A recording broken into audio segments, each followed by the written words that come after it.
por que precisamos falar, porque devemos falar sobre a dignidade menstrual?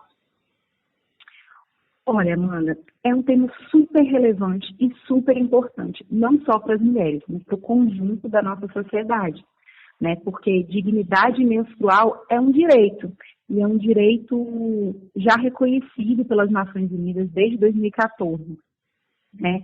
E esse termo, ele é para relatar que a gente tem uma realidade no Brasil onde 26% das mulheres entre 15 e 17 anos não têm acesso a condições básicas de higiene. Hoje a gente período aqui menstrual, como skatista, né? Então, da se praça a de gente alimentação pensar ou de no qualquer cenário local das que tem uma mulheres pista em Feira de encarceradas, Santana, elas, por exemplo, a recebem gente apenas luta 8 para absorventes manter a descartáveis cultura para do 30 skate dias, e viva muitas vezes aqui, tem a necessidade de porque recorrer a meios de sempre foi pão, difícil, desde jornal, que pedaços eu de ando de tecido, skate, que desde geram alto 2012, risco de quando eu tinha 11 infecção, anos eu comecei a andar né, de skate, pelas até mais hoje que eu diversas. tenho 20, Você pensar, as mulheres vejo em muita situação de rua, dificuldade elas passam por em esse mesmo se tipo de manter como humilhação durante o período um menstrual. atleta nessa E é cidade, porque importante a gente lembrar que as não mulheres temos passam por isso apoio, todos não os meses, temos estrutura 12 suficiente, as meses estruturas por que ano. temos tá fechada por conta da pandemia. Outra coisa que é E super agora importante teve essa conquista, né, para que isso muitas é que pessoas a estão gente, comemorando, a pesquisa da Unicef mas vai mostrar muitas pra dessas gente pessoas que que em cada comemoram, 10 as meninas mesmas apontaram o perde, dedo pra perde gente, aula discriminando como uma média de vagabundo, como 45 dias desocupado, como quem não tem o que letivos fazer. por ano, porque não tem acesso a produto menstrual. Então, ela não tem condições de ir para a escola, porque isso a impossibilita. Então, você imagina, né, uma menina perder 45 dias letivos porque não tinha absorvente. Ah, Marcela, mas ela não tinha absorvente por quê? Né?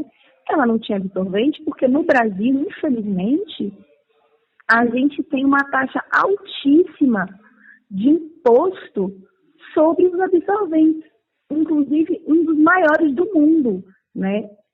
Quase 28% sobre o valor do absorvente é imposto, né? E por quê? Porque ele não é considerado no Brasil um produto de higiene. Então, por exemplo, sabonete é considerado um produto de higiene e aí ele é liberado de diversos impostos.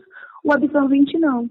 Então, a gente tem um custo mais ou menos médio no Brasil de um pacote com 20 absorventes de R$16, se essa mulher precisa de 2 pacotes por mês, ela tem um impacto na sua renda de R$32. Se você pensar uma família com 2 mulheres, tem um impacto de mais de R$60. A gente tem um auxílio emergencial nesse momento, onde a pobreza está ainda maior, onde há uma diminuição, né, da renda das famílias. Esse item, que deveria ser um item básico, né, ele tem um impacto enorme na renda dessas famílias. Então, isso acarreta no que a gente tem caracterizado e chamado de pobreza menstrual. E é preciso dizer que a pobreza menstrual no Brasil, ela tem cor, né? A pobreza menstrual no Brasil, ela tem ocupação nos territórios da cidade, né? 65%, né, das meninas que têm maior dificuldade de acesso são meninas negras.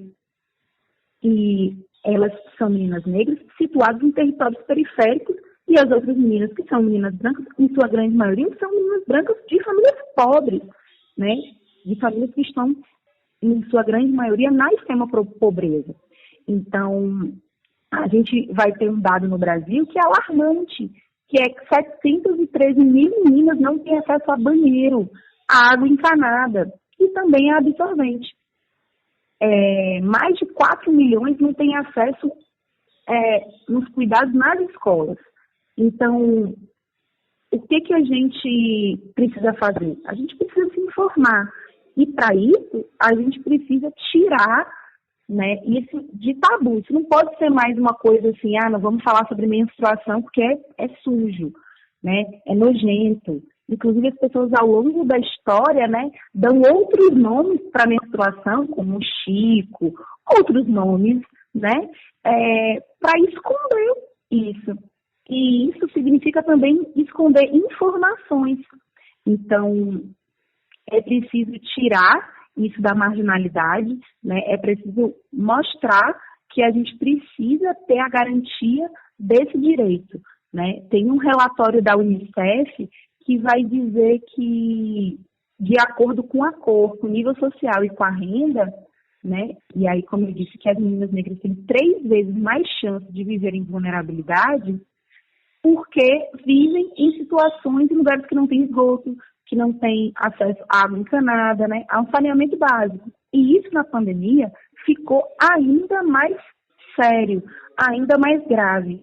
Então, essas meninas, elas precisam recorrer a recursos que colocam a saúde delas em risco, porque elas utilizam miolo de pão, jornal, uma série de alternativas, muito entre aspas, né? Porque elas introduzem isso para conter o fluxo menstrual, né? Para aparar, vamos dizer assim, o fluxo menstrual, mas colocam a sua saúde em risco, né? Porque isso possibilita muitas infecções. Então, sem sombra de dúvidas, além do acesso a esses itens básicos de higiene, é preciso também ter acesso à informação.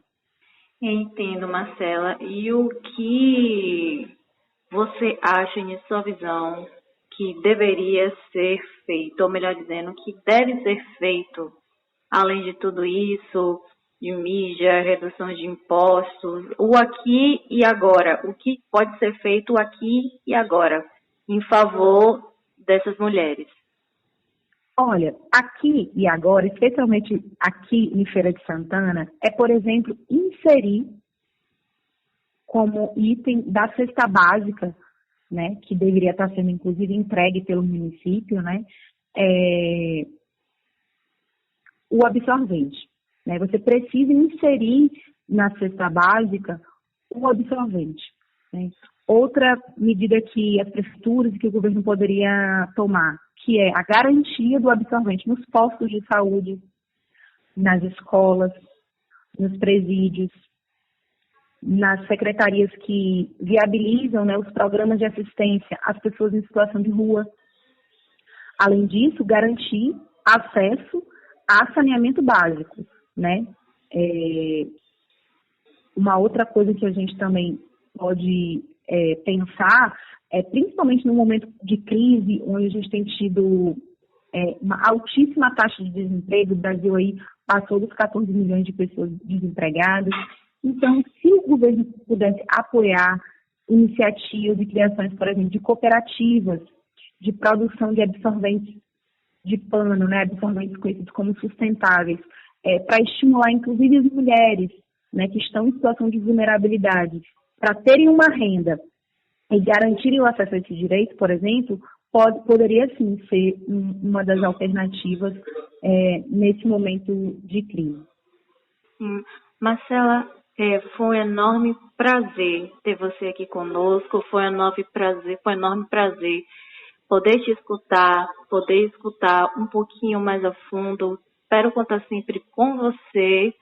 E é isso aí, seguimos firmes e fortes nessa luta. Muito obrigada, seguimos juntas, que a gente possa continuar, né, dialogando, conversando sempre sobre a vida das mulheres, que elas são muito caras para todas nós.